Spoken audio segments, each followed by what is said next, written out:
Étirez-vous le matin du vol. C'est très important de s'étirer. S'étirer. S'étirer. Étirez-vous. Donc dans cette vidéo, on va parler de voyage long courrier parce que moi j'ai fait un voyage donc Nantes jusqu'à Yaoundé. Ma destination de départ c'était Nantes et je suis allée jusqu'à Yaoundé. Mais en général, les vols pour aller où j'allais, c'est-à-dire au Cameroun, c'est 6 heures voire 7 heures de voyage. Ça dépend si ça atterrit à Douala ou à Yaoundé. Donc c'est plutôt un long voyage et donc ça demande énormément de préparation et de choses dont je vais vous parler ici. Mais ça peut aussi s'appliquer au voyage petit courrier, 1 heure, 45 minutes, 2 heures. Donc, il y a un mythe qui court, j'aimerais commencer par ça, c'est qu'une femme enceinte ne peut pas voyager. Ça, je ne sais pas d'où ça sort, mais c'est complètement faux.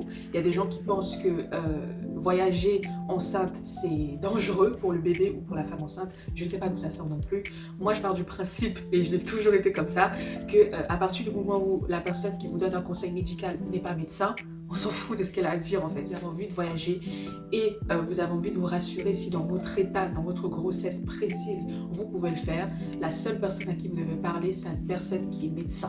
Donc soit votre médecin ou soit un médecin tout court. Moi, j'ai préféré aller voir un autre médecin parce que mon médecin, elle a tendance à avoir ce côté paternaliste, à me faire la morale et j'aime pas trop ça. Donc j'ai préféré aller voir un autre médecin pour avoir un contre-avis. J'en ai vu 2 d'ailleurs. J'en ai vu un près de l'aéroport et j'en ai vu un juste 4 jours avant que je fasse ma réservation de billets. Donc ça m'a permis d'avoir 2 avis et tous les 2 m'ont dit que oui, par rapport à mon dossier médical que j'ai ramené à chaque fois, je peux voyager, il n'y a pas de contre-indication. Je leur ai montré mes échographies, je leur ai montré mon état de santé général, mes bilans sanguins, mes bilans urinaires, tout allait bien, donc je pouvais voyager. Donc la seule personne à laquelle vous devez vous adresser pour avoir un avis si votre état de santé vous permet de voyager, c'est un médecin. That's it. En fait, un médecin ou une sage-femme à la limite. Mais tous les gens là qui racontent les ondis, les machins, faut les laisser. Deuxième, qui n'est pas forcément lié au voyage en soi, c'est de toujours écouter son cœur, écouter son corps. Moi, dans mon cas, ça faisait des mois que j'ai envie d'aller au Cameroun. J'ai perdu mon père en novembre et je m'étais toujours dit qu'en mars, j'irai au Cameroun. Dans ma tête, hein. J'avais pas l'argent, j'avais rien, mais je me suis dit en mars, il faut que je sois au Cameroun pour le rendre hommage, même si vu que j'étais enceinte, j'aurais peut-être pas la possibilité d'aller jusqu'à sa tombe parce que c'était très loin, en plus des 9 heures de voyage, ça allait être épuisant. Et les routes sont pas très bonnes parce que lui il est carrément à l'est du Cameroun. Rien que le fait d'être là-bas, d'être proche, d'être sur la terre de mes ancêtres, ça m'aurait beaucoup aidé aussi pour ma grossesse. Donc je m'étais dit il faut que j'y aille. Et donc mon cœur était déjà au Cameroun depuis un moment. Il manquait juste de trouver la symbiose, d'organiser mes rendez-vous, de faire en sorte que je sois libre, de m'assurer que je suis bien préparée financièrement et y aller. Donc vraiment il faut écouter votre cœur et aussi votre corps. Et le corps parce qu'en fait, même si vous êtes en santé médicalement, parfois votre corps va vous dire non en fait. Vous allez ressentir peut-être une lourdeur qui va vous dire non, voyage pas en fait. Moi j'ai voyagé à 8 mois. Normalement à 8 mois, les femmes, quasiment 8 mois, elles sont en mode... Je me sens plutôt bien en fait. Et donc j'avais envie de pousser le truc un peu plus loin en fait. Et donc voilà, c'est à vous de savoir si dans votre corps vous vous sentez bien. Est-ce que vous êtes prête à... Qu'est-ce qui est gênant pour vous en fait dans le concept de voyager? Si vous n'avez jamais fait de long courrier en temps normal, le faire enceinte ça peut être difficile, surtout selon le stade de votre grossesse. Comme je vous dis, moi je l'ai fait au 3e trimestre, mais si vous êtes au 1er trimestre et que vous vous sentez bien, allez-y. Si vous êtes au 2e et que vous vous sentez bien, allez-y, vous voyez. Et aussi, est-ce que vous êtes prête à ne pas bouger pendant plusieurs heures? Ça, c'est une question qu'il faut vraiment se poser. Parce que voilà, comme je vous dis, les longs courriers, c'est long. Et aussi une autre question à se poser, c'est qu'est-ce que vous avez à gagner à rejoindre la destination? Donc comme je vous ai dit, moi dans mon cas, c'était d'être proche de la terre de mes ancêtres, d'être au Cameroun, d'être dans la chaleur. Parce qu'aujourd'hui en France, il y a une ambiance dégueulasse. Et en fait, je me sentais opprimée, je me suis fait agresser plusieurs fois par des personnes, que ce soit au magasin pour passer en caisse prioritaire, par une esthéticienne, enfin... n'importe quoi en fait, et je me sentais en insécurité dans ce pays. Donc j'avais envie d'aller dans un endroit où de toute façon j'allais recevoir beaucoup d'amour, j'allais près de ma famille, j'allais dans la chaleur, j'allais bien manger. Donc c'était important pour moi en fait, et tout ça, ça valait la peine en fait. C'est-à-dire même s'il arrivait que, je sais pas, j'ai des contractions, tout hasard, hein, parce que je n'avais pas beaucoup à 7 mois et demi, ça a plus commencé quand une fois que je suis arrivée au Cameroun. Donc si j'avais des contractions et que j'ai accouché là-bas, ça aurait été une bonne chose pour moi. Donc c'est aussi ça qu'il faut prendre en compte, c'est est-ce que vous êtes prête à accoucher dans la destination dans laquelle vous allez, selon le stade de votre grossesse. Moi, à 7 mois et demi, je pouvais accoucher, mais je savais que j'allais pas le faire parce que j'avais zéro contraction en fait. C'est vraiment quand je suis arrivée au Cameroun que ça a commencé. Surtout avec les secousses de la route là. Mais bon, j'étais à Yaoundé au moins cette fois. À Douala, j'aurais souffert, mais à Yaoundé, ça va. J'ai pris beaucoup de taxis, j'ai beaucoup marché, donc c'était plutôt cool. Mais je sais que les routes de Douala, là, j'aurais accouché, c'est sûr. Donc voilà, une fois que vous avez décidé que vous êtes prête à voyager et que vous êtes à l'aise pour le faire, que vous avez répondu positivement aux questions, on va parler maintenant du moment de la réservation du billet. Comment réserver un billet quand on est enceinte? Et je parle principalement aux personnes qui ont une grossesse qui se voit, c'est-à-dire à partir du 5e, 6e mois, on commence à voir le petit bidou, quoi. Donc, un conseil que je peux vous donner, c'est d'acheter un billet en priorité. Moi, comme c'est Air France, c'est Sky Priority. Donc voilà, si vous avez les moyens d'acheter un billet Sky Priority, prenez-le.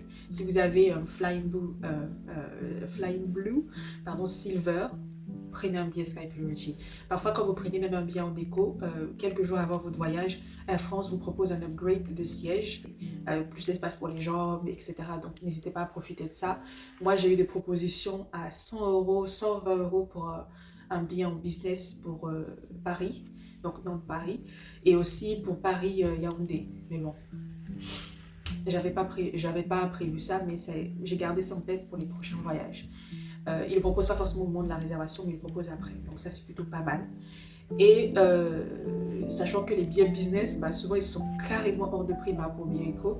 En fait, le fait quand on propose un siège business, alors que tu as payé un prix éco, c'est plutôt cool, je trouve. Ça te fait pas mal d'économies. Ou alors, ce que vous pouvez faire, c'est une fois que vous avez réservé, je pense qu'il y a un onglet commentaire, ou avant de réserver, vous appelez la compagnie aérienne et vous leur dites que vous êtes enceinte. Et est-ce qu'ils auraient des prestations particulières à vous proposer? Est-ce qu'ils peuvent vous proposer par exemple un siège absolument de couloir? Est-ce qu'ils peuvent vous proposer des places à prix avantageux, etc. Est-ce que vous pouvez avoir un badge pour passer avant? Est-ce que vous allez devoir attendre comme tout le monde pour passer les files d'attente, etc. Qu'est-ce qu'ils peuvent faire? Donc ça aussi, c'est important à le faire avant de réserver. Maintenant, vous pouvez toujours le faire une fois à l'aéroport, on va en parler. Et aussi, une astuce que je peux vous donner, c'est de choisir une tenue qui montre que vous êtes enceinte. Donc ça, c'est quelque chose, on n'y pense pas forcément, mais moi, ça m'a beaucoup aidé. Après, moi, mon ventre, il se voit tellement que, que j'avais pas besoin de forcer. Donc je me suis habillée, j'ai voyagé dans un ensemble sport, donc un leggings et un haut, de la même couleur. Et en fait, j'avais que ça. J'avais ma veste et une écharpe. Et en fait, quand je marchais, j'enlevais ma veste et j'étais là, tic, tic, tic, je dansais comme ça comme un pingouin à l'aéroport, c'était trop drôle. Et du coup, à chaque fois, naturellement, à Air France, ils m'ont fait passer devant tout le monde. Donc ça, c'était génial. Que ce soit à Roissy et tout, la file pour la douane, pour contrôler les passeports, les titres de séjour, tous ces trucs-là, je suis passée avant tout le monde. Au départ, j'ai voulu attendre, mais ça m'a tellement fatiguée qu'à un moment donné, je me suis tournée vers un agent et il m'a ouvert le truc direct, il m'a fait passer devant tout le monde. Donc c'était vraiment cool. Ensuite, une autre chose que vous pouvez faire, c'est de choisir un siège à l'avant de l'avion. Donc, si vous n'avez pas les moyens de prendre un Sky Priority, du moins un billet avec marqué priorité pour passer devant tout le monde ou un truc en business, choisissez des sièges en plus de votre réservation à l'avant. Comme ça, quand l'avion atterrit, vous n'aurez pas à attendre comme tout le monde debout. Parce que je sais que quand on est enceinte, surtout quand on a un stade avancé, plus de 6 mois, on se fatigue vite à rester sur place, comme ça, inactif. Vous voyez, donc n'hésitez pas à ça. Demandez un siège de couloir. Si dans votre place qu'on vous attribue, vous n'avez pas une place de couloir, une fois que vous arrivez à l'aéroport, avant d'embarquer, demandez au guichet, juste avant d'embarquer, demandez aux hôtesses de vous donner absolument une place couloir. Vous y avez droit, vous êtes prioritaire pour la recevoir. C'est vraiment quelque chose qui est important. Moi, j'ai demandé ça personnellement pour une femme qui avait des béquilles. On nous a mis côte à côte. En fait, moi, j'avais la place de couloir et elle, on a mis la place au milieu. Sauf que, en fait, c'est quasiment la même situation. En fait, elle aura besoin de se lever, elle va pas déranger les gens tout le temps. Et moi non plus, j'avais pas envie qu'elle me dérange tout le voyage, si je dors, à vouloir aller aux toilettes. Donc, les personnes handicapées, les personnes avec des enfants, les personnes enceintes, du coup, on est prioritaire pour avoir les places de couloir. Donc, n'hésitez pas à demander ça ou à carrément payer une place supplémentaire avant de voyager pour ça.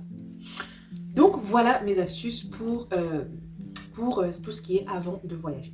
Alors, le jour J du voyage, donc c'est arrivé, vous avez réservez votre billet, vous êtes bien dans votre tête, vous êtes à l'aise pour voyager. Je vais vous dire un peu ce que vous pouvez mettre dans votre sac à main.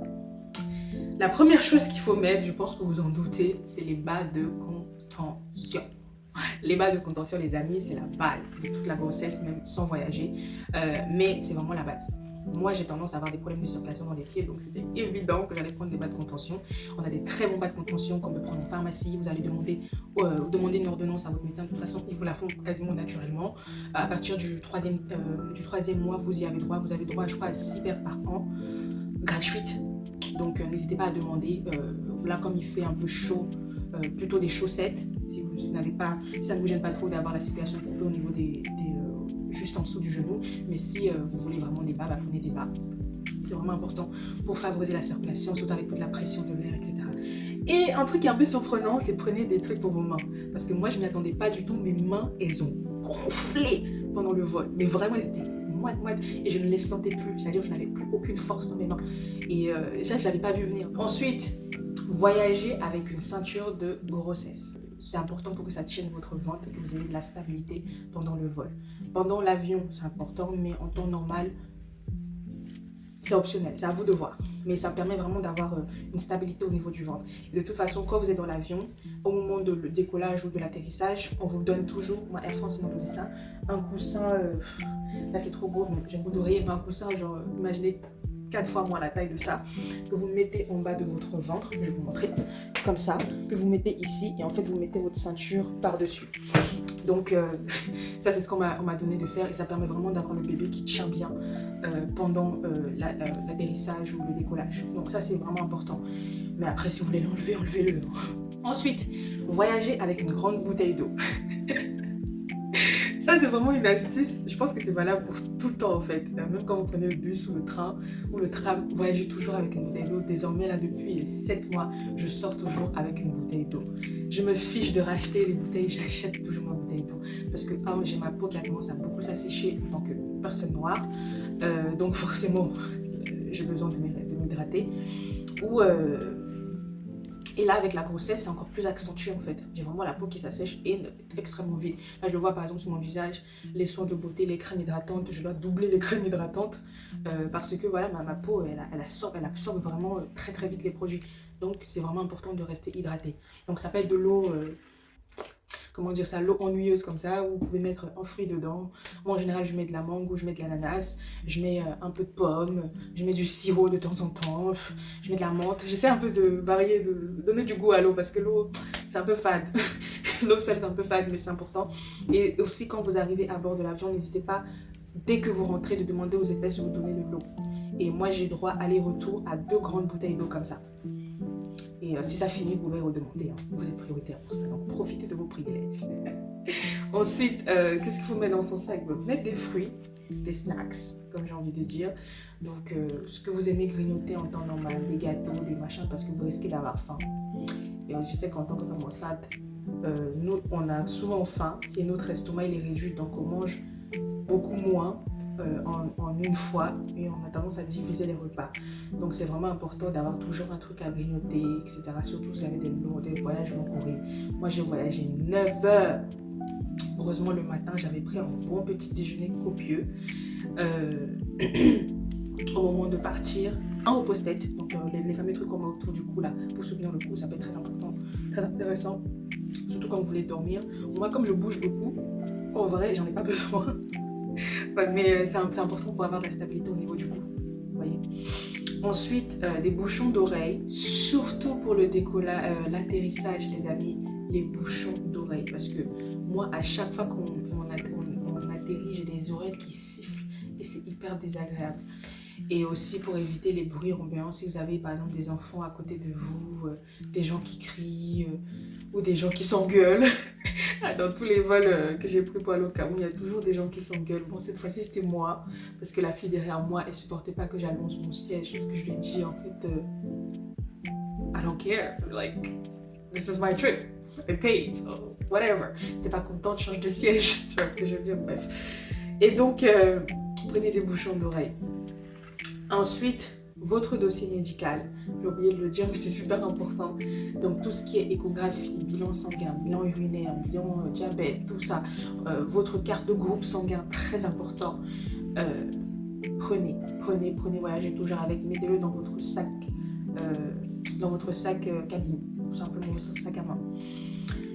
Mettez des chaussures sans lacets. Ça, c'est plus des conseils pour les femmes qui ont une grossesse très avancée.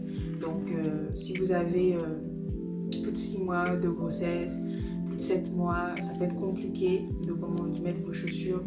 Moi, heureusement que je vais accoucher l'été parce que je ne supporte pas les chaussures fermées.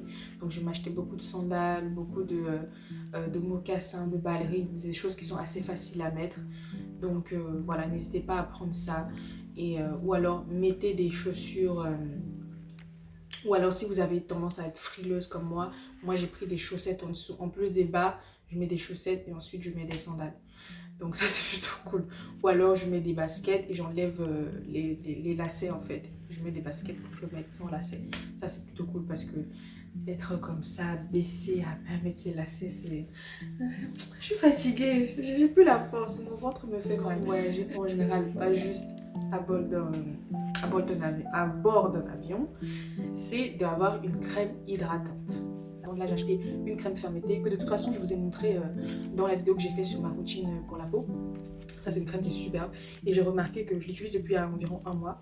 En fait, ça atténue beaucoup les vergetures que j'ai au niveau des hanches. Ça les rend beaucoup moins foncées pour celles qui sont un peu plus foncées. Et donc, ça, c'est vraiment top. Je sais que c'est efficace. Je mettrai ça après avoir accouché. Je vais acheter... Cette crème elle coûte cher, je vais acheter, elle coûte une 30aine d'euros. Mais prenez les crèmes qui vous satisfont, qui sont efficaces pour vous. Je crois que je vais en acheter 3 et je vais rub ça every day. Parce qu'il est hors de question que je garde des vergetures. J'en veux pas. Surtout que je sais que je vais perdre beaucoup de poids, déjà naturellement. Et aussi avec le sport que je vais faire juste après avoir accouché. Donc ma peau, il faut qu'elle soit vraiment tonique. Donc voilà, crème hydratante et aussi les crèmes pour la nuit. Alors moi, quand je voyage, même si j'aime beaucoup me maquiller, en général, à l'arrivée, je me maquille, c'est-à-dire quand je pars vers ma destination, et au retour, je ne me maquille pas. Et parce qu'en général, quand j'arrive, c'est plutôt le début de soirée, donc j'ai toujours la force pour sortir. Je pensais qu'enceinte, j'aurais dormi, mais en fait, non. Dès que je suis arrivée, j'ai posé mes affaires, hop, on est parti manger, on est parti rigoler, on est parti se balader dehors. Parce que voilà, l'air, la chaleur et tout, ça m'a donné envie de sortir. Donc ce que je fais, c'est que je me maquille, donc je fais toujours mes soins matin et soir de toute façon. Je mets des produits pour la nuit pendant la journée. Je ne sais pas comment vous expliquer. En fait, les crèmes nuit qui sont en général beaucoup plus hydratantes, beaucoup plus riches que les crèmes de jour, c'est les crèmes que je mets pendant le matin avant d'embarquer en fait. Ça permet de tenir beaucoup plus longtemps et de toute façon quand on est dans le noir, en fait c'est parce que comme si tu étais dans la nuit, tu dormais en fait. Donc je mets toujours ça et je mets des maquillages évidemment qui tiennent très longtemps. Donc en général je mets toujours le même parce que de toute façon jour comme nuit mon maquillage il est plutôt bon.